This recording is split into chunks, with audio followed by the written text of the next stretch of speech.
Have you ever felt weighed down by something you couldn't quite shake? A regret, a fear, or just the sense that you've wandered a little too far from where you want to be? I'm Luke from Little Big Things, and welcome to Day 240 of our Read the Bible in Year plan. Today's scriptures paint a picture of a shepherd who never stops searching, a love that never gives up, and a freedom that's closer than you think. Ezekiel chapter 32. In the 12th year, in the 12th month, on the first day, the word of the Lord came to me. Son of man, take up a lament concerning Pharaoh, king of Egypt, and say to him, You are like a lion among the nations. You are like a monster in the seas, thrashing about in your streams, churning the water with your feet and muddying the streams. This is what the sovereign Lord says. With a great throng of people, I will cast my net over you, and they will haul you up in my net. I will throw you on the land and hurl you on the open field. I will let all the birds of the sky settle on you, and all the animals of the wild gorge themselves on you. I will spread your flesh on the mountains and fill the valleys with your remains. I will drench the land with your flowing blood all the way to the mountains, and the ravines will be filled with your flesh.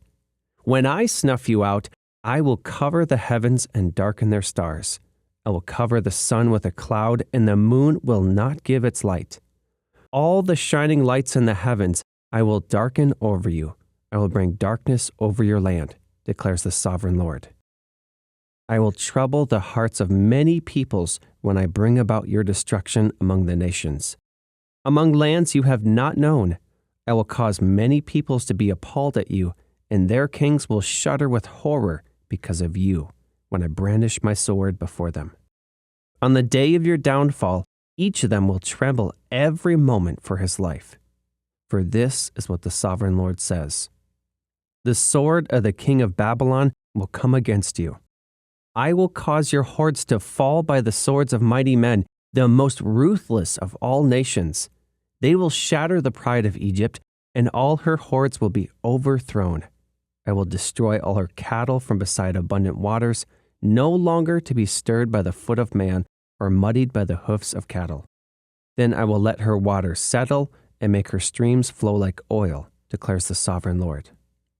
When I make Egypt desolate and strip the land of everything in it, when I strike down all who live there, then they will know that I am the Lord. This is the lament they will chant for her. The daughters of the nations will chant it. For Egypt and all her hordes they will chant it, declares the sovereign Lord. In the 12th year, on the 15th day of the month, the word of the Lord came to me. Son of man, wail for the hordes of Egypt and consign to the earth below both her and the daughters of mighty nations, along with those who go down to the pit. Say to them, Are you more favored than others? Go down and be laid among the uncircumcised. They will fall among those killed by the sword. The sword is drawn, let her be dragged off with all her hordes. From within the realm of the dead, the mighty leaders will say of Egypt and her allies, They have come down and they lie with the uncircumcised, with those killed by the sword. Assyria is there with her whole army. She is surrounded by the graves of all her slain, all who have fallen by the sword. Their graves are in the depths of the pit, and her army lies around her grave. All who spread terror in the land of the living are slain, fallen by the sword. Elam is there with all her hordes around her grave. All of them are slain, fallen by the sword. All who have spread terror in the land of the living went down uncircumcised to the earth below. They bear their shame with those who go down to the pit. A bed is made for her among the slain, with all her hordes around her grave. All of them are uncircumcised, killed by the sword. Because their terror had spread in the land of the living, they bear their shame with those who go down to the pit. They are laid among the slain. Meshech and Tubal are there, with all their hordes around their graves. All of them are uncircumcised, killed by the sword because they spread their terror in the land of the living. But they do not lie with the fallen warriors of old, who went down to the realm of the dead with their weapons of war, their swords placed under their heads and their shields resting on their bones, though these warriors also had terrorized the land of the living. You too, Pharaoh, will be broken and will lie among the uncircumcised with those killed by the sword. Edom is there, her kings and all her princes, Despite their power, they are laid with those killed by the sword. They lie with the uncircumcised, with those who go down to the pit. All the princes of the north and all the Sidonians are there. They went down with the slain in disgrace, despite the terror caused by their power. They lie uncircumcised with those killed by the sword, and bear their shame with those who go down to the pit. Pharaoh, he and all his army, will see them, and he will be consoled for all his hordes that were killed by the sword, declares the sovereign Lord. Although I had him spread terror in the land of the living, Pharaoh and all his hordes will be laid among the uncircumcised with those killed by the sword, declares the sovereign Lord. Ezekiel chapter 33. The word of the Lord came to me. Son of man, speak to your people and say to them, when I bring the sword against the land, and the people of the land choose one of their men and make him their watchman, and he sees the sword coming against the land and blows the trumpet to warn the people, then if anyone hears the trumpet but does not heed the warning, and the sword comes and takes their life, their blood will be on their own head. Since they heard the sound of the trumpet but did not heed the warning, their blood will be on their own head. If they had heeded the warning, they would have saved themselves. But if the watchman sees the sword coming and does not blow the trumpet to warn the people, and the sword comes and takes someone's life, that person's life will be taken because of their sin. But I will hold the watchmen accountable for their blood. Son of man, I have made you a watchman for the people of Israel. So hear the word I speak, and give them warning from me. When I say to the wicked, you wicked person, you will surely die, and you do not speak out to dissuade them from their ways, that wicked person will die for their sin, and I will hold you accountable for their blood. But if you do warn the wicked person to turn from their ways, and they do not do so, they will die for their sin, though you yourself will be saved. Son of man, say to the Israelites, this is what you are saying. Our offenses and sins weigh us down, and we are wasting away because of them. How then can we live? Say to them, as surely as I live, declares the sovereign Lord, I take no pleasure in the death of the wicked, but rather that they turn from their ways and live. Turn from your evil ways. Why will you die, people of Israel? Therefore, Son of man, say to your people, if someone who is righteous disobeys, that person's former righteousness will count for nothing. And if someone who is wicked repents, that person's former wickedness will not bring condemnation. The righteous person who sins will not be allowed to live, even though they were formerly righteous. If I tell a righteous person that they will surely live, but then they trust in their righteousness and do evil, none of the righteous things that person has done will be remembered. They will die for the evil they have done. And if I say to a wicked person, you will surely die, but then they turn away from their sin and do what is just and right, if they give back what they took in pledge for a loan, return what they have stolen, follow the decrees that give life, and do no evil, that person will surely live. They will not die. None of the sins that person has committed will be remembered against them. They have done what is just and right. They will surely live. Yet your people say, the way of the Lord is not just. But it is their way that is not just. If a righteous person turns from their righteousness and does evil, they will die for it. If a wicked person turns away from their wickedness and does what is just and right, they will live by doing so. Yet you Israelites say, the way of the Lord is not just. But I will judge each of you according to your own ways. In the 12th year of our exile, in the 10th month on the 5th day, a man who had escaped from Jerusalem came to me and said, the city has fallen. Now the evening before the man arrived, the hand of the Lord was on me, and he opened my mouth before the man came to me in the morning. So my mouth was opened, and I was no longer silent. Then the word of the Lord came to me, Son of man, the people living in those ruins in the land of Israel are saying, Abraham was only one man, yet he possessed the land. But we are many. Surely the land has been given to us as our possession. Therefore say to them, this is what the sovereign Lord says. Since you eat meat with the blood still in it, and look to your idols and shed blood, should you then possess the land? You rely on your sword. You do detestable things, and each of you defiles his neighbor's wife. Should you then possess the land? Say this to them. This is what the sovereign Lord says. As surely as I live, those who are left in the ruins will fall by the sword. Those out in the country I will give to the wild animals to be devoured, and those in strongholds and caves will die of a plague. I will make the land a desolate waste, and her proud strength will come to an end, and the mountains of Israel will become desolate so that no one will cross them. Then they will know that I am the Lord, when I have made the land a desolate waste because of all the detestable things they have done.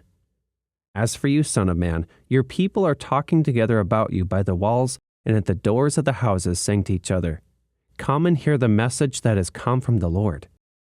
My people come to you as they usually do and sit before you to hear your words, but they do not put them into practice. Their mouths speak of love, but their hearts are greedy for unjust gain. Indeed, to them you are nothing more than one who sings love songs with a beautiful voice and plays an instrument well. For they hear your words, but do not put them into practice. When all this comes true, and it surely will, then they will know that a prophet has been among them. Ezekiel chapter 34. The word of the Lord came to me. Son of man, prophesy against the shepherds of Israel. Prophesy and say to them, This is what the sovereign Lord says. Woe to you, shepherds of Israel, who only take care of yourselves. Should not shepherds take care of the flock? You eat the curds, clothe yourselves with the wool, and slaughter the choice animals, but you do not take care of the flock. You have not strengthened the weak or healed the sick or bound up the injured. You have not brought back the strays or searched for the lost. You have ruled them harshly and brutally. So they were scattered because there was no shepherd. And when they were scattered, they became food for all the wild animals. My sheep wandered over all the mountains and on every high hill. They were scattered over the whole earth, and no one searched or looked for them. Therefore, you shepherds, hear the word of the Lord. As surely as I live, declares the sovereign Lord, because my flock lacks a shepherd, and so has been plundered and has become food for all the wild animals, and because my shepherds did not search for my flock, but cared for themselves rather than for my flock. Therefore, you shepherds, hear the word of the Lord. This is what the sovereign Lord says. I am against the shepherds and will hold them accountable for my flock. I will remove them from tending the flock so that the shepherds can no longer feed themselves. I will rescue my flock from their mouths, and it will no longer be food for them. For this is what the sovereign Lord says. I myself will search for my sheep and look after them. As a shepherd looks after his scattered flock when he is with them, so will I look after my sheep. I will rescue them from all the places where they are scattered on a day of clouds and darkness. I will bring them out from the nations and gather them from the countries, and I will bring them into their own land. I will pasture them on the mountains of Israel, in the ravines, and in all the settlements in the land. I will tend them in a good pasture, and the mountain heights of Israel will be their grazing land. There they will lie down in good grazing land, and there they will feed in a rich pasture on the mountains of Israel. I myself will tend my sheep and have them lie down, declares the sovereign Lord. I will search for the lost and bring back the strays. I will bind up the injured and strengthen the weak. But the sleek and the strong I will destroy. I will shepherd the flock with justice. As for you, my flock, this is what the sovereign Lord says. I will judge between one sheep and another, and between rams and goats. Is it not enough for you to feed on the good pasture? Must you also trample the rest of your pasture with your feet? Is it not enough for you to drink clear water? Must you also muddy the rest with your feet? Must my flock feed on what you have trampled and drink what you have muddied with your feet? Therefore, this is what the sovereign Lord says to them. See, I myself will judge between the fat sheep and the lean sheep, because you shove with flank and shoulder, butting all the weak sheep with your horns until you have driven them away. I will save my flock, and they will no longer be plundered. I will judge between one sheep and another. I will place over them one shepherd, my servant David, and he will tend them. He will tend them and be their shepherd. I, the Lord, will be their God, and my servant David will be prince among them. I, the Lord, have spoken. I will make a covenant of peace with them and rid the land of savage beasts so that they may live in the wilderness and sleep in the forest in safety. I will make them and the places surrounding my hill a blessing. I will send down showers in season. There will be showers of blessing. The trees will yield their fruit, and the ground will yield its crops. The people will be secure in their land. They will know that I am the Lord when I break the bars of their yoke and rescue them from the hands of those who enslave them. They will no longer be plundered by the nations, nor will wild animals devour them. They will live in safety, and no one will make them afraid. I will provide for them a land renowned for its crops, and they will no longer be victims of famine in the land or bear the scorn of the nations. Then they will know that I, the Lord their God, am with them, and that they, the Israelites, are my people, declares the sovereign Lord. You are my sheep, the sheep of my pasture, and I am your God, declares the sovereign Lord. John 10, verses 1 through 18. Jesus said, Very truly I tell you, Pharisees, anyone who does not enter the sheep pen by the gate, but climbs in by some other way, is a thief and a robber. The one who enters by the gate is the shepherd of the sheep. The gatekeeper opens the gate for him, and the sheep listen to his voice. He calls his own sheep by name and leads them out. When he has brought out all his own, he goes on ahead of them, and his sheep follow him because they know his voice. But they will never follow a stranger. In fact, they will run away from him because they do not recognize a stranger's voice. Jesus used this figure of speech, but the Pharisees did not understand what he was telling them. Therefore Jesus said again, Very truly I tell you, I am the gate for the sheep. All who have come before me are thieves and robbers, but the sheep have not listened to them. I am the gate. Whoever enters through me will be saved. They will come in and go out and find pasture. The thief comes only to steal and kill and destroy. I have come that they may have life and have it to the full. I am the good shepherd. The good shepherd lays down his life for the sheep. The hired hand is not the shepherd and does not own the sheep. So when he sees the wolf coming, he abandons the sheep and runs away. Then the wolf attacks the flock and scatters it. The man runs away because he is a hired hand and cares nothing for the sheep. I am the good shepherd.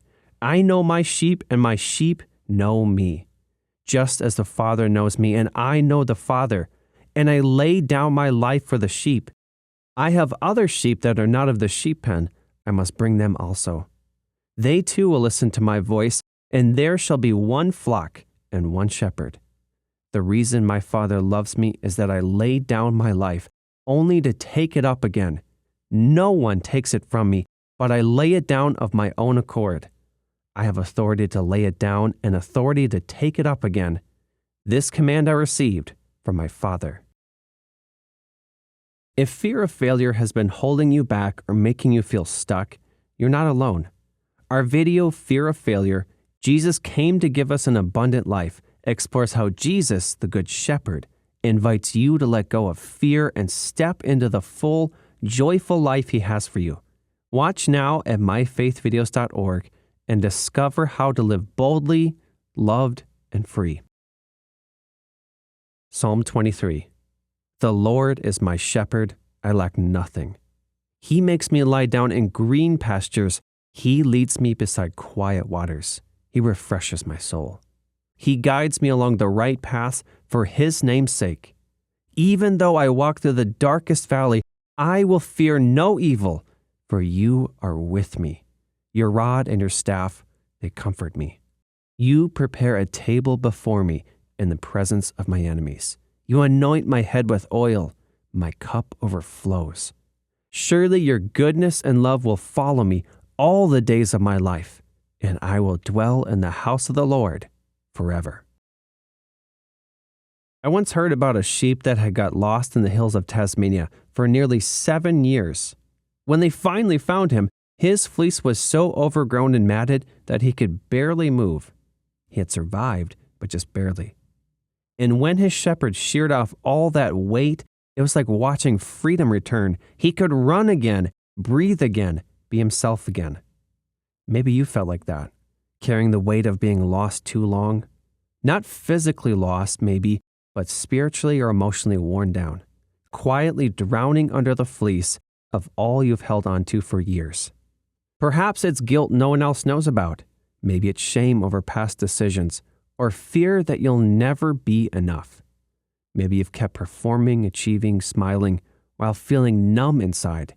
It's the kind of lostness that looks fine on the outside, but aches with the question, is anyone coming for me? Or even deeper, has God forgotten me? Today's readings speak with one voice to address those questions. It's the voice of a shepherd who never stops searching. In Ezekiel, God looks at his scattered, wounded people abandoned by false prophets and says, I myself will search for my sheep. I will rescue them. I will bind up the injured and strengthen the weak. This isn't a God waiting on the hilltop for us to find our way back. This is a shepherd who climbs into the thorns, into the dark, into the ache, because his love for us always comes first. Psalm 23 takes us deeper. It's not just rescue, it's relationship. The Lord is my shepherd, I lack nothing. Green pastures, still waters, a soul restored.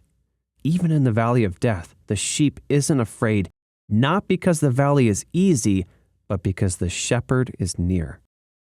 Then we hear Jesus say something even more staggering. I am the good shepherd. The good shepherd lays down his life for the sheep. He doesn't just lead us. He gives his very life for us. That's the kind of love that changes everything. 3 voices, 1 message. You are seen, you are sought, you are safe. Maybe today you're carrying more than you were ever meant to, or you have that feeling of lostness. Pause and listen. Let his voice be louder than fear. The shepherd hasn't forgotten you. He knows your name. He's still calling, still coming, still loving you. Let his love carry the weight. And wherever you are, tired, tangled, or unsure, come home to the one who has already gave his very life to bring you back. Let me pray for your day. God, we thank you that you are the good shepherd. Help us to run to you no matter what we've done, no matter where we've been, how long it's been since we've prayed, read the Bible, talked to you. It's never too far for us to come home to God. Help us, Lord Jesus, to humbly submit to you, to trust that you love us more than we can understand. In Jesus' name, amen. Tomorrow, we're going to read about God's faithfulness to his people. Please share your thoughts in the comments. And if you're ready to continue this adventure through the Bible, hit the subscribe button. God bless you, and I'll see you tomorrow for day 241.